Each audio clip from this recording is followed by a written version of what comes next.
जरा सोचो तुम्हारे हाथ एक ऐसा फोन लग जाए जो खुद ब खुद तुम्हारी सारी इच्छाएं पूरी करने लगे, लेकिन चीजें जैसी दिखती हैं उतनी सीधी है नहीं। कहानी की शुरुआत होती है सिड नाम के एक लड़के से जो एंजी नाम की एक लड़की को बहुत पसंद करता था। उसके दोस्त टाइगर ने कहा कि सिड को एंजी से अपने दिल की बात कहनी चाहिए, ये साले दोस्ती मरवाते हैं। उसने अपने स्केटबोर्ड पर स्टंट करके एंजी को रिझाने की कोशिश की, लेकिन वो सीधा कचरे के डिब्बे में जा गिरा। एंजी तुरंत उसे उठाने आई तो सिड उसे देखता ही रह गया। एंजी वहाँ नहीं थी, इसलिए सिड ने उसे शहर घुमाने के लिए पूछा। दूर खड़ा स्कूल का बदमाश वर्जिल भी एंजी को पसंद करता था, लेकिन वर्जिल को सिड से कोई खतरा नहीं था। उधर एंजी ने सिड से उसका नंबर मांगा, लेकिन अपने सिड के पास तो फोन ही नहीं था। तभी टाइगर ने बीच में एंट्री मारकर बात संभाली। दरअसल अपने भाई की खोपड़ी थोड़ी गर्म है ना, तो इसकी पिछली गर्लफ्रेंड ने इसका दिल तोड़ा और भाई ने गुस्से में फोन तोड़ दिया। नॉटी है भाई। फिर वर्जिल की गाड़ी की आवाज सुनकर एंजी अपनी दोस्तों के साथ चली गई। घर पहुंचकर सिड ने अपनी माँ से अपना जन्मदिन मनाने के लिए पैसे मांगे। उसकी माँ उसे सिर्फ 30 यूरो ही दे पाई। इसके बाद सिड गिरता पड़ता एक रेस्टोरेंट में पहुंचा, जहां उसे काम के लिए देरी हो रही थी। उसके बॉस फ्रिट्ज ने गुस्से से कहा, टाइम से आ जाया कर वरना टांगे निकाल कर पिछवाड़े में घुसा दूंगा, परेशानी बहुत होगी। जाते समय जब सिड ने तनख्वाह मांगी तो फ्रिट्ज ने उसे 100 यूरो दे दिए, लेकिन बाद में पता चला कि वो नोट तो नकली था। अब सिड एक दुकान पर फोन खरीदने पहुंचा। उसके पास बस 30 यूरो ही थे, इसलिए उस अजीब से दुकानदार ने उसे काफी पुराने से फोन दिखाए, लेकिन उसे उनमें से कोई भी पसंद नहीं आया। आखिरकार वो दुकानदार पीछे से एक रहस्यमय डिब्बा लाया जिसमें से धुआं निकल रहा था। उसमें एक चमकता लाल फोन था जिसके 2 सींग थे। सिड ने तुरंत पैसे दे दिए, लेकिन पता चला कि ये फोन तो चलता ही नहीं। नोट ले लिया वो नकली, फोन ले लिया चलता नहीं। क्या आदमी है ये। सिड ने अपने पैसे वापस मांगे, लेकिन अचानक से फोन चल पड़ा और उसकी तस्वीर खींच ली।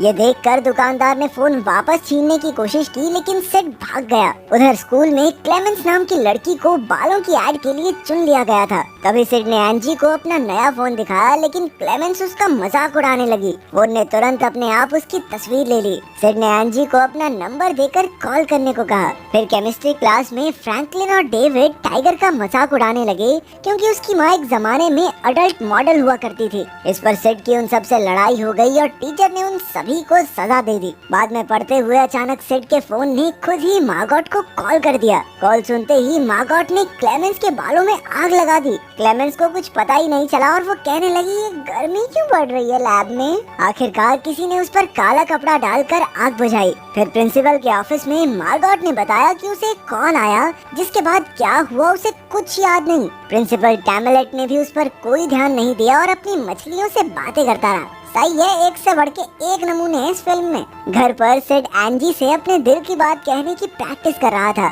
और उसे पता ही नहीं चला कि फोन ने एंजी को कॉल कर दिया है। जब फोन पर एंजी ने हेलो कहा तो सिड ने घबराकर झूठ कह दिया कि मैं तो किसी नाटक की तैयारी कर रहा था, ऐसे इतनी जल्दी प्यार व्यार थोड़ी हो जाता है। फिर उसने देखा कि कॉल हिस्ट्री में तो मार्गोट का भी नंबर था। अगले दिन सिड ने टाइगर को बताया कि उसके फोन ने खुद ब खुद ही एंजी और मार्गोट को कॉल किया था, लेकिन टाइगर कहने लगा, छोटी बच्ची हो क्या, समझ नहीं आता, तूने ही गलती से कॉल किया होगा। अचानक मैथ्स टीचर ने सिड के सर पर चौक फेंक कर एक सवाल पूछा। सिड को जवाब नहीं पता था, लेकिन तभी उसके फोन पर अपने आप जवाब दिखने लगा। टाइगर ने भी ये देखा, लेकिन टीचर ने उसे कैलकुलेटर इस्तेमाल करने के लिए डांट दिया। उसने फोन छीनकर खिड़की से बाहर फेंक दिया। क्लास खत्म होने के बाद सिड भागकर फोन लेने गया तो वो एकदम ठीक पड़ा था। वो दोनों सोचने लगे कि आखिर फोन को ये जवाब पहले से ही कैसे पता था। उस शाम मैथ्स टीचर को एक फोन आया, जिसके बाद वो वहीं जम गया। अगली सुबह सिड ने उठकर देखा कि उसके फोन पर जन्मदिन की बधाइयाँ चल रही थी। स्कूल जाते हुए सिड ने टाइगर को बताया कि उसके फोन ने खुद ही उसे जन्मदिन की बधाई दी, जबकि उसने तो अपने जन्मदिन की तारीख फोन में डाल भी नहीं रखी। टाइगर को इसमें कुछ गड़बड़ लगी, इसलिए उसने सिड को फोन फेंक देने को कहा, लेकिन सिड क्यों मानने लगा, उसे तो इस फोन से बहुत फायदा हो रहा था। फिर टाइगर ने फोन से केमिस्ट्री क्लास में हुई लड़ाई की सजा से बचने को कहा।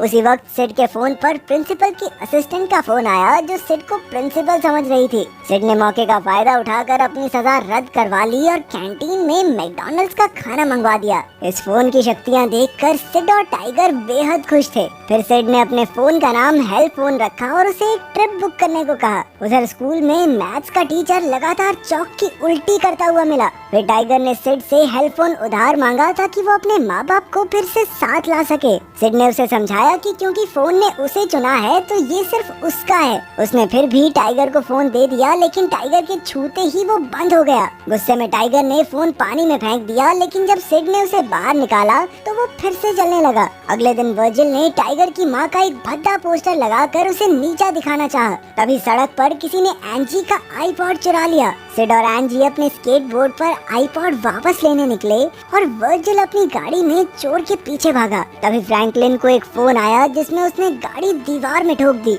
उधर सिड और एंजी चोर को पकड़ने में कामयाब रहे। एंजी ने उसका शुक्रिया अदा किया और सिड ने उसे कहीं बाहर चलने के लिए पूछा, लेकिन एंजी ने कहा कि अफसोस वो नहीं चल सकती क्योंकि उसे हिस्ट्री पेपर के लिए पढ़ाई करनी है। अगले दिन टाइगर ने उसे समझाया कि फोन की वजह से वर्जिल को कितनी चोट लग गई है, लेकिन सिड ने उसे ये कहकर नकार दिया कि कोई मरा तो नहीं ना, क्या दिक्कत है फिर। आज सिड फोन की मदद से एंजी को हिस्ट्री पेपर में नकल करवाने वाला था। उसने हिस्ट्री टीचर को कॉल करके सारे सवाल पूछ लिए। थोड़ी देर बाद वर्जिल और उसके दोस्तों ने सिड और टाइगर को कोने में ले जाकर काफी पीटा। अचानक वर्जिल को भी कॉल आई, लेकिन सिड ने धक्का देकर फोन गिरा दिया ताकि उसे कोई नुकसान न पहुंचे। तभी क्लेमेंस ने आकर कहा कि सिड आज उन्हें नकल करवाने वाला है। ये सुनकर वर्जिल ने उसे छोड़ दिया। जैसा उन्होंने सोचा था वैसा ही हुआ और बाद में उन सब ने खा पी कर मस्ती की। जब एंजी ने खुश होकर सिड को अपने साथ बैठने को कहा तो वर्जिल गुस्से में लाल हो गया। वो कहने लगा कि सिड के पिता ने तो उसकी माँ को किसी और आदमी के लिए छोड़ दिया था।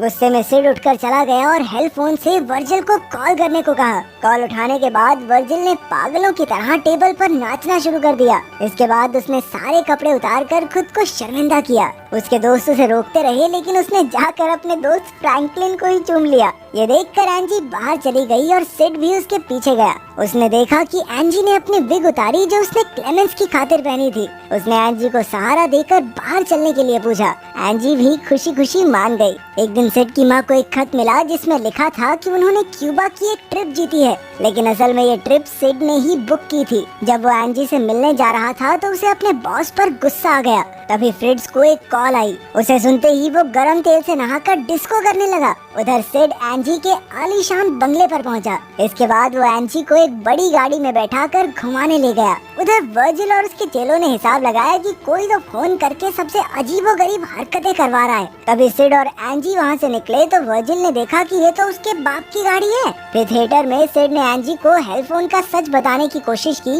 लेकिन वो तो फोन गाड़ी में ही छोड़ आया था। बाहर जाते ही वर्जिल और उसके साथियों ने उसे घेर लिया और पीटने लगे। उसे पीटने के बाद वो गाड़ी लेकर चले गए। जब सिड लौटा तो एंजी ने उसकी चोट पर मरहम लगाई। सिड ने बिल्कुल सच बता दिया कि उसने वर्जिल के बाप की गाड़ी उधार ली थी क्योंकि वो खुद अमीर नहीं है, लेकिन एंजी को इस बात से कोई फर्क नहीं पड़ता था। उधर वर्जिल और उसके दोस्त गाड़ी में ही थे जब सिड का फोन बजने लगा। फ्रैंकलिन ने फोन उठाया और वो उसी वक्त चलती गाड़ी से कूद गया। वो बच तो गया, लेकिन तभी एक ट्रक उसके ऊपर से निकला। फिल्म खत्म होते ही एंजी और सिड को पुलिस पकड़ कर ले गई। वर्जिल ने उस पर अपने फोन से लोगों को सम्मोहित करने का इल्जाम लगाया था। ऑफिसर ने जब हेल्प फोन दिखाकर सवाल पूछे तो हेल्प फोन ने ऑफिसर को ही फोन कर दिया। जैसे ही ऑफिसर ने फोन उठाया वो मुस्कुराया और सिड का फोन लौटाकर उन्हें रिहा कर दिया। सिड ने फ्रिट्ज का सर तलने की खबर भी सुनी। उसे एहसास हुआ कि हेल्प फोन सच में बहुत खतरनाक है। उसने फोन से पूछा कि वो ऐसा क्यों कर रहा है, तो फोन ने जवाब दिया कि वो सिड से प्यार करता है।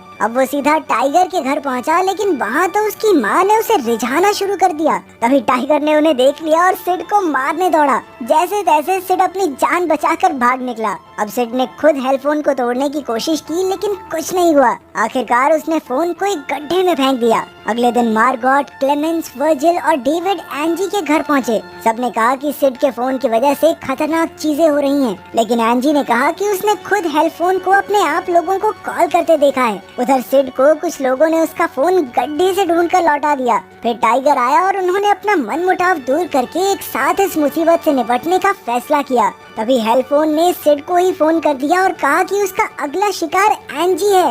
ये फोन कुछ ज्यादा आरामी नहीं हो रहा। जब एंजी के घर फोन बजा तो घबराते हुए क्लेमेंस ने फोन उठाया। फिर उसने हकलाना शुरू कर दिया और बाकी सब डर गए, लेकिन वो तो बस मजाक कर रही थी। फोन पर एंजी की माँ ने उसे गैस बंद करने को कहा। फिर मार्गोट की माँ का कॉल आया तो उसने फोन सुनकर वर्जिल को पकड़ा दिया और फोन के कंट्रोल में आकर वो चाकू की चोट की वजह से मारी गई। वर्जिल ने उबलती गेंद अपने सामने खड़ी लड़की पर फेंक दी, लेकिन डेविड ने वर्जिल को बेहोश कर दिया। मार्गोट का फोन फिर से बजा और एंजी के कुत्ते ने फोन उठाया। इसके बाद उसने डेविड को बुरी तरह काट लिया। कुत्ते ने फोन उठा लिया। वाह! तभी सिड और टाइगर भागकर वहां पहुंचे। बेचारी एंजी अपनी ही माँ से लड़ रही थी। उन्होंने जैसे तैसे उसकी माँ को बेहोश किया और एंजी ने बताया कि बाकी सब मारे जा चुके हैं। उन्होंने मशीन में फोन तोड़ने का फैसला किया, लेकिन सम्मोहित हुए वर्जिल ने उनका रास्ता रोका। सिड उसका सामना करने लगा और बाकी लोग मशीन का पासवर्ड सोचने लगे। वर्जिल ने आरी से सिड पर वार किया, लेकिन सिड किसी तरह बच निकला और उनकी लड़ाई के बीच वर्जिल मारा गया। उधर सिड ने एंजी का नाम पासवर्ड में डालने को कहा। तरकीब कामयाब रही और फोन टुकड़े टुकड़े हो गया, लेकिन धीरे धीरे वो फिर से हेल्पफोन में बदल गया, इसलिए सिड ने उसे उठा लिया। अब वो सब सीधा स्कूल पहुँचे, लेकिन फोन ने एक साथ सारे बच्चों को कॉल कर दिया। एंजी ने चिल्लाकर किसी को भी फोन न उठाने के लिए कहा, लेकिन प्रिंसिपल ने आकर अपना फोन टीचर के कान पर लगा दिया, जिससे वो वहीं मर गई। ये देखकर सभी बच्चे भाग निकले, लेकिन हजारों बच्चे अब सिड और एंजी को मारने आ रहे थे। छिपते छिपाते उसे आइडिया आया और उसने अपना फोन लिक्विड नाइट्रोजन टैंक में डाल दिया, लेकिन सम्मोहित हुए प्रिंसिपल ने उसे फिर बाहर निकाल लिया। तभी टाइगर ने बच्चों के झुंड को पार करते हुए फोन छीना, लेकिन एक बच्चे ने अपना फोन उसके कान पर लगा दिया ताकि वो भी सम्मोहित हो जाए, लेकिन टाइगर ने फिर भी फोन टैंक में डाल दिया। आखिरकार फोन जम गया और टाइगर ने बताया कि उसने पहले ही कान में रुई डाल ली थी। सिड ने टाइगर को जोर से गले लगा लिया और एंजी ने भी अपने प्यार का इजहार किया। जल्द ही उन्होंने एक समुद्र में टैंक को हमेशा के लिए डुबा दिया। Doe het voor me, doe het laag. Het is niet moeilijk voor je, doe het traag.